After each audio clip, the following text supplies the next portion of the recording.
Now the topic is rationalization. Rationalization is the process of converting irrational numbers into rational number. This process is called rationalization. For example, we take a number 3 by root 2. We have to rationalize the denominator of this real number. So, for making a rational number, we should multiply it by 2 in denominator. If we multiply it in denominator, then also we should multiply root 2 in numerator also. So, it becomes 3 root 2 and root 2 into root 2 is 2. So, here the denominator is rational number. So our process is completed. So, this process is called rationalization and this factor is called rationalizing factor. अब rationalizing factor क्या होता है? ऐसा factor जिसको irrational number में multiply कर दें तो वो हमारा क्या हो जाए? रेशनल नंबर हो जाए. That factor said to be rationalizing factor. For example, अगर 2 टर्म होगा तो उस कंडीशन में हमारा रेशनलाइजिंग फैक्टर क्या होगा? जैसे हमने लिया a प्लस रूट बी, तो इसका जो रेशनलाइजिंग फैक्टर होगा वो a माइनस रूट बी होगा. क्या होगा? a माइनस रूट बी होगा. क्या होगा? a माइनस रूट बी होगा. और a माइनस बी का रेशनलाइजिंग फैक्टर क्या होगा? a प्लस रूट बी होगा. Now we have to rationalize the denominator of this real number. So the denominator of this real number is 3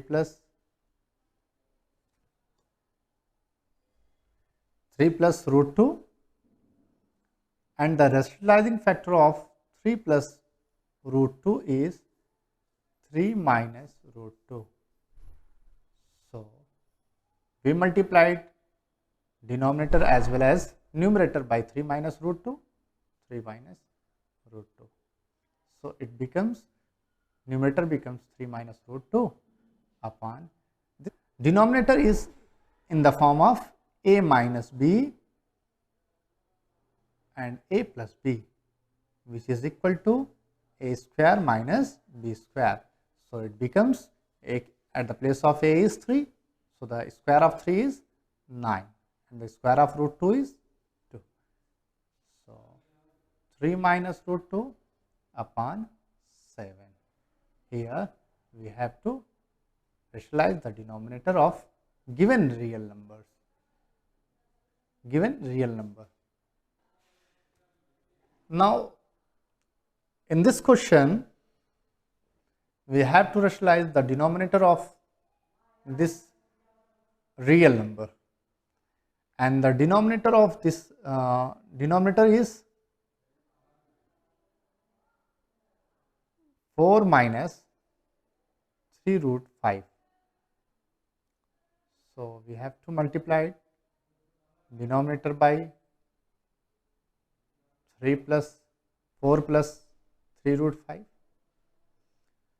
So, if we multiplied the denominator by its rationalizing factor, so also we should also multiply this by this into. So, when we multiplied rationalizing factor by the denominator, then also multiplied in numerator.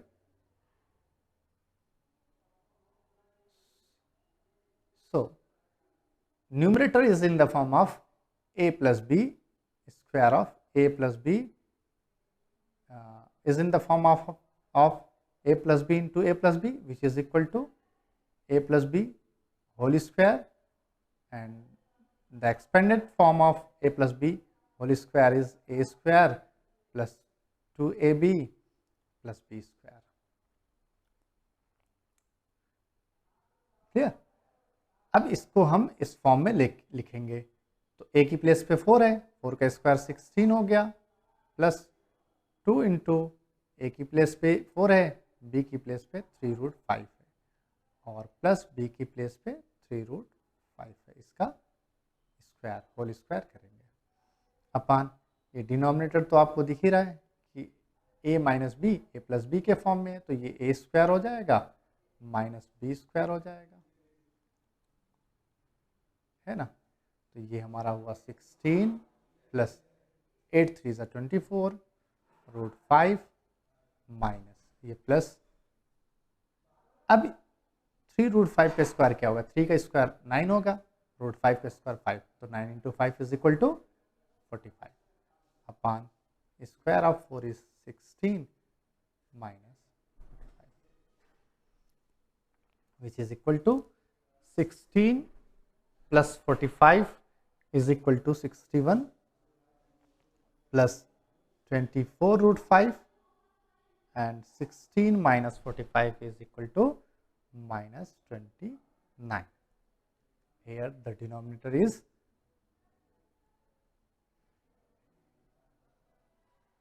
rational number, so our process is completed. इसका denominator rationalise हो गया, तो rationalising form after rationalising the denominator जो हमारा rational part real number हुआ वो हुआ 61 plus 24√5 upon minus 29।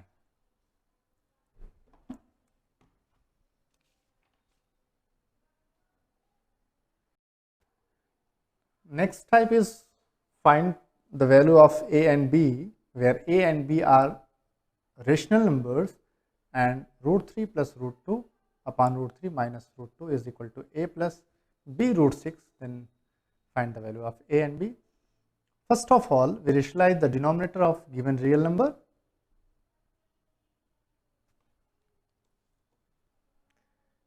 सबसे पहले हम जो रेशनल हमारा रियल नंबर दिया है उसके डिनोमिनेटर को रेशनलाइज करेंगे। डिनोमिनेटर को रेशनलाइज किया तो ये इसका रेशनलाइजिंग फैक्टर होगा √3 प्लस √2। जब डिनोमिनेटर में मल्टीप्लाई किया तो न्यूमरेटर में भी करना पड़ेगा क्योंकि इसके इक्विवेलेंट होना चाहिए। तो ये हमारा a प्लस बी के होल स्क्वायर के फॉर्म में हुआ न्यूमरेटर, और denominator a minus B and a plus B के फॉर्म में हुआ। तो इसमें क्या करते हैं, a प्लस बी का होल स्क्वायर जानते हैं आप कि a स्क्वायर plus 2ab plus B square, तो इसको उसी फॉर्म में हम एक्सपेंड कर देते हैं। a का स्क्वायर √3 का स्क्वायर 3 हो गया, प्लस 2 इंटू √3 इंटू √2 तो क्या हो गया 2 इंटू √6 हो गया, और प्लस b का स्क्वायर मीन्स 2 का स्क्वायर, √2 का स्क्वायर 2 हो गया, अपान √3 का स्क्वायर 3 माइनस √2 का स्क्वायर 2 हो गया। इसको जब ऐड किया तो ये 3 प्लस 2 5 हो गया, और प्लस 2√6 अपान 1, तो 1 लिखते नहीं। अब इसको हम क्या कंपेयर करते हैं राइट हैंड साइड से, जो रेशनल पार्ट होगा वो रेशनल पार्ट के बराबर होगा। तो then a is equal to होगा, यहाँ से रेशनल पार्ट a है, रेशनल पार्ट 5 है, then a is equal to 5 हो गया, and b is equal to, b is the coefficient of irrational part. तो यहाँ इरेशनल पार्ट √6 है, b इसका कोफिशिएंट है, यहाँ कोफिशिएंट क्या है 2 है, तो a इज इक्वल टू 5 हो गया, b इज इक्वल टू क्या हो गया 2 हो गया। Now in this question we have to rationalize the denominator. So this real number has, the denominator of this real number has 3 terms, 1 2 3. So first of all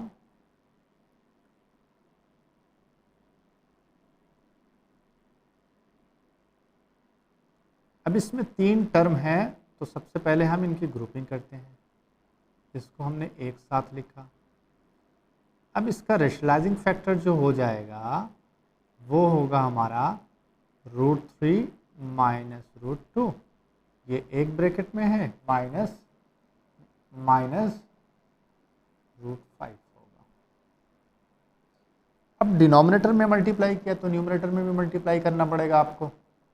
√3 minus √2 और ये minus √5।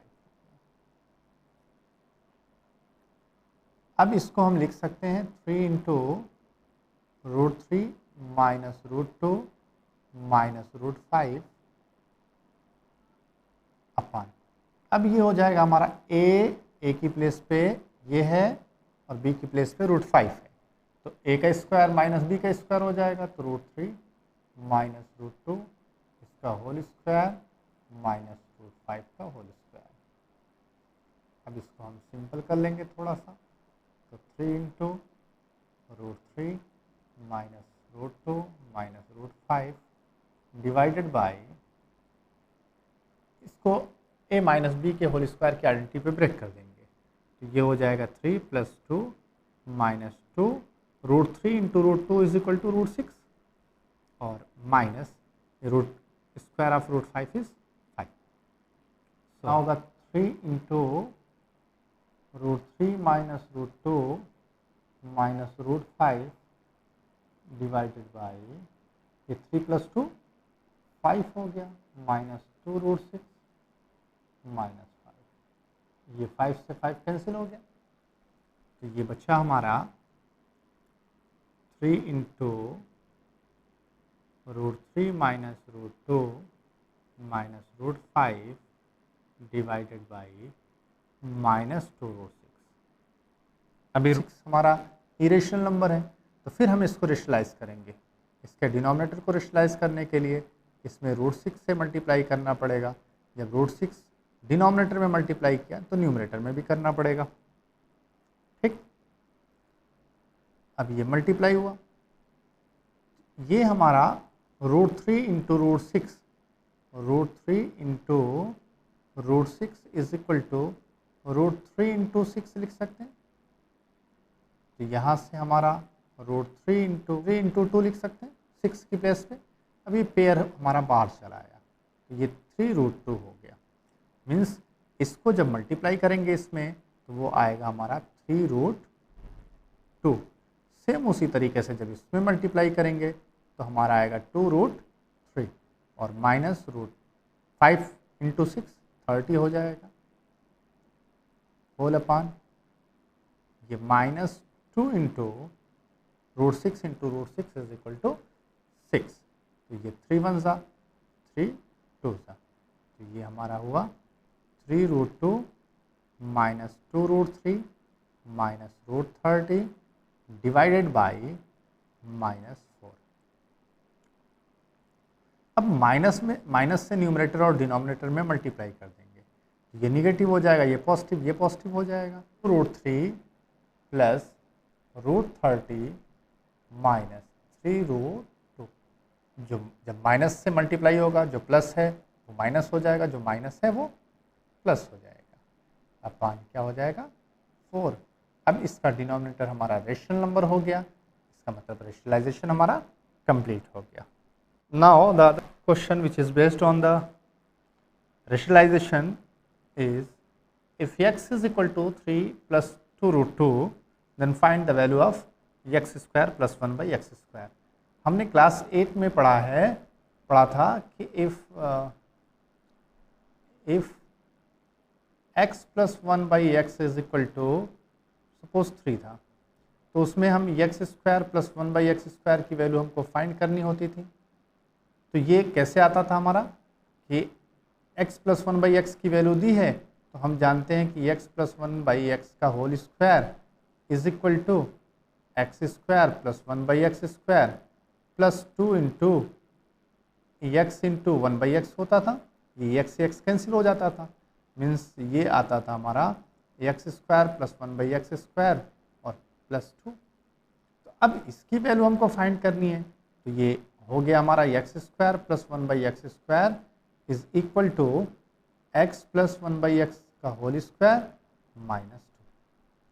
अगर हम x plus 1 by x निकाल लें तो फिर उसके बाद हमारा X square plus 1 by X square की वैल्यू आ जाएगी। ठीक, तो इसी पे बेस्ड हम इस क्वेश्चन को सॉल्व करेंगे। तो यहाँ x की वैल्यू दी है, तो पहली चीज हम 1/x निकालते हैं। It is given that x is equal to 3 + 2√2, then 1/x is equal to, यहाँ इसका रेसिप्रोकल लिखा, इसका भी रेसिप्रोकल लिखेंगे हम, तो ये हो गया। अब इसके डिनोमिनेटर को रेशनलाइज करेंगे। डिनोमिनेटर को रेशनलाइज किया तो 3,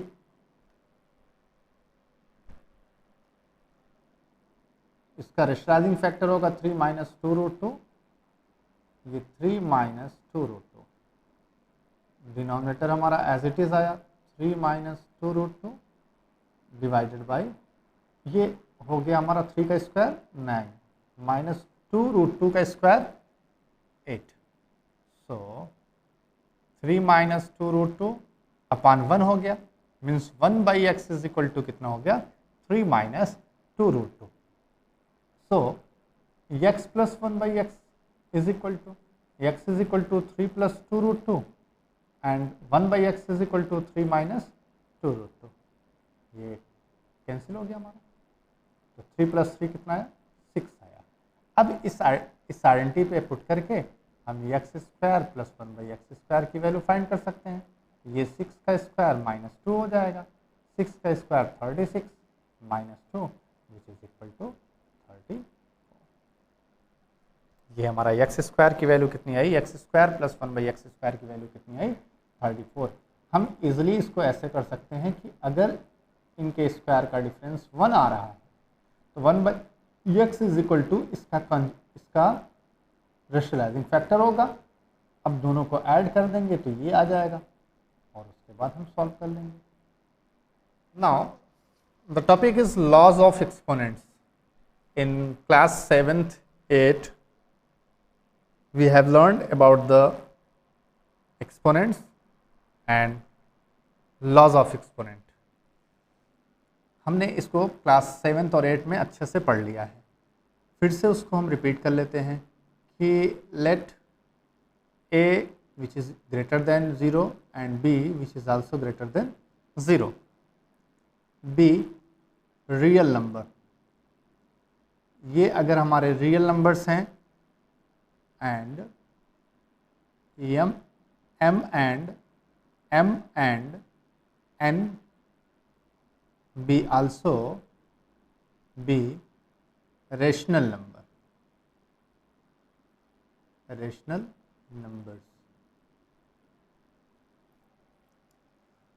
then we have,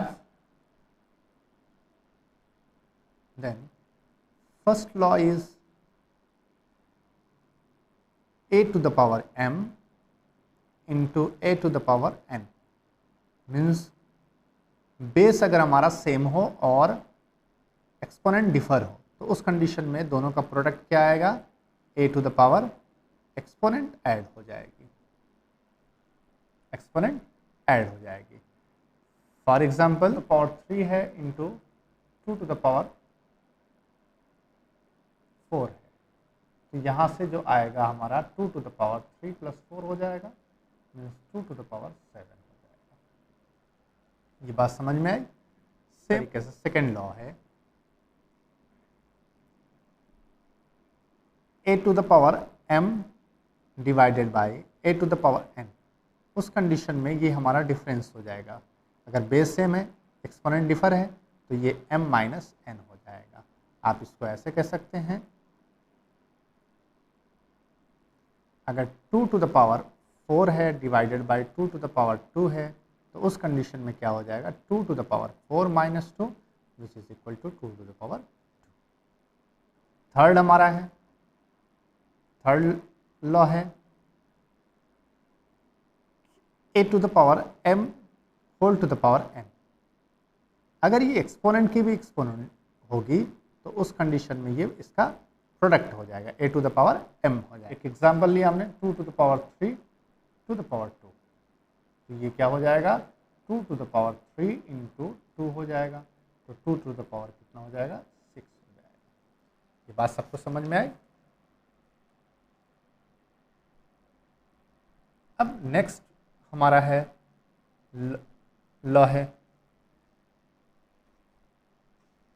अगर बेस हमारे डिफर होते a to the power m into B to the power m, base हमारे डिफर होते हैं, एक्सपोनेंट हमारी सेम होती है, तो उस कंडीशन में ये क्या हो जाएगा, बेस मल्टीप्लाई हो जाएगा, A B to the power m हो जाएगा।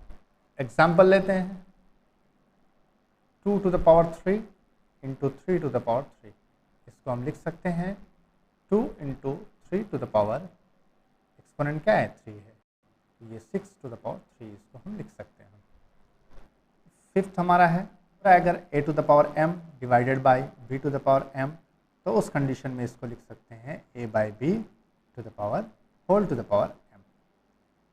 सेम एग्जाम्पल आप ले लीजिएगा, है ना। अब नेक्स्ट है हमारा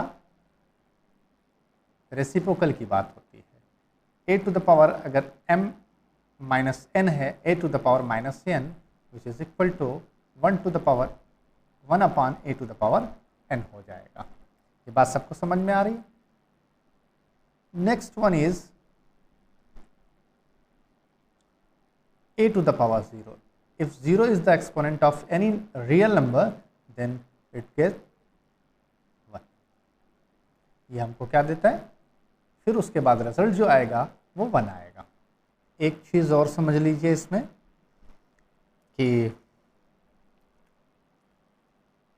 if a is greater than 0, अगर a हमारा ग्रेटर देन 0 है और a कोई रियल नंबर है and n be a positive integer, ये कोई पॉजिटिव इंटीजर है, तो उस कंडीशन में हमारा ये root of a, nth root of a is equal to क्या है, b है। अगर इस केस ऐसा होता है तो उस कंडीशन में आप कह सकते हैं कि then a is equal to B to the power n। तो उस कंडीशन में a इज इक्वल टू क्या होता है, b की पावर n होती है। और दूसरी चीज़ ये है कि ये जो रूट है इसको हम क्या बोलते हैं, स्क्वायर रूट। ये हमारा रेडिकल साइन होती है, ये क्या होती है, रेडिकल साइन होती है। अब स्क्वायर रूट हो सकता है, क्यूब रूट हो सकता है, फोर्थ रूट हो सकता है, nth रूट हो सकता है, कुछ भी हो सकता है हमारा, ठीक। या ऐसे भी हम कह सकते हैं कि अगर हम root of nth root of a है, इसको, ये हमारा रेडिकल फॉर्म में है, अगर हम इसको एक्सपोनेंशियल फॉर्म में कन्वर्ट करना चाहें तो ये a to the power 1 by n हो जाएगा। क्या हो जाएगा, 1 बाई n, जैसे हमारा क्यूब रूट ऑफ 2 है, इसको हम क्या लिख सकते हैं एक्सपोनेंशियल फॉर्म में, 2 टू द पावर, या रूट क्या है, क्यूब रूट है, तो उस कंडीशन में हम लिख सकते हैं 2 टू द पावर 1 बाई 3। अब जिसे सिंप्लीफाई करना है हमको, 11 to the power 1 by 2 divided by 11 to the power 1 by 4। देखते हैं कि दोनों का बेस सेम है, बेस सेम है, 11 है। अब ये डिवाइड हो रहा है तो उस कंडीशन में इसका एक्सपोनेंट क्या हो जाएगा, इसका एक्सपोनेंट का डिफरेंस आ जाएगा। तो ये हमने निकाला 11 टू द पावर, ये एलसीएम आया 4, 2 माइनस 1 हुआ, means 11 to the power 1 by क्या हो गया, 4 हो गया। ये इसका सिंपलेस्ट फॉर्म हुआ, ठीक। अब जिससे हमको प्रूव करना है कि 1 by 1 plus x to the power a minus b plus 1 upon 1 plus x to the power minus b is equal to 1, तो उस कंडीशन में पहले लेफ्ट हैंड साइड लेते हैं। लेफ्ट हैंड साइड हमारा ये है, तो ये 1 upon 1 plus x to the power a minus b plus 1 upon 1 plus x to the power b minus a। इसको सिंपल करते हैं, इसको हम लिख सकते हैं 1 प्लस, अब x to the power a minus b, हमने बताया था कि x to the power a divided by x to the power b is equal to, ये a माइनस बी के फॉर्म में लिख सकते हैं, चाहे इसको ऐसे लिखें या इसको ऐसे लिखें, x to the power a upon x to the power b, divide हो रहा है सेम, इसकी प्लेस पे तो हम इसको लिख सकते हैं ना, तो हमने लिखा यहाँ 1/x to the power a divided by x to the power b plus same उसी तरीके से इस टर्म में हम इसको लिख सकते हैं x to the power b upon x to the power. यहाँ से सिंपल किया हमने, एडिशन सब्ट्रैक्शन तो हम लोग जानते ही हैं, तो यहाँ से 1 अपान ये इसका एलसीएम लिया x to the power b आया, इसका डिनोमिनेटर 1 है तो ये इसमें मल्टीप्लाई हो जाएगा x to the power b plus x to the power a plus same उसी तरीके से 1 upon x to the power a plus x to the power b whole upon x to the power a हो जाएगा। अब हम जानते हैं कि ये इसका रेसिप्रोकल, जब ये हमारा 1 अपान जो है x to the power b plus x to the power a upon x to the power b, ये चेंज होगा तो क्या हो जाएगा, इसका डिनोमिनेटर ऊपर चला जाएगा, x to the power b upon x to the power b plus x to the power a हो जाएगा, प्लस सेम उसी तरीके से x to the power a upon x to the power a plus x to the power b। यहाँ denominator तो same है तो add हो जाएगा आपका numerator x to the power a plus x to the power b, क्योंकि power a is equal to x to the power a plus x to the power b, तो चाहे हम ये ले लें चाहे ये ले लें। अब न्यूमरेटर भी ऐड हो गया, x to the power b plus x to the power a हो गया, दोनों टर्म न्यूमरेटर और डिनोमिनेटर दोनों सेम है, कैंसिल हो जाएगा, कैंसिल हो गया तो कितना आ गया 1। यही हमारा क्या था, राइट हैंड साइड था और प्रूफ हो गया, ये राइट हैंड साइड था, प्रूफ हो गया। Now students, you have to solve all the questions which is based on rationalization and exponent and power.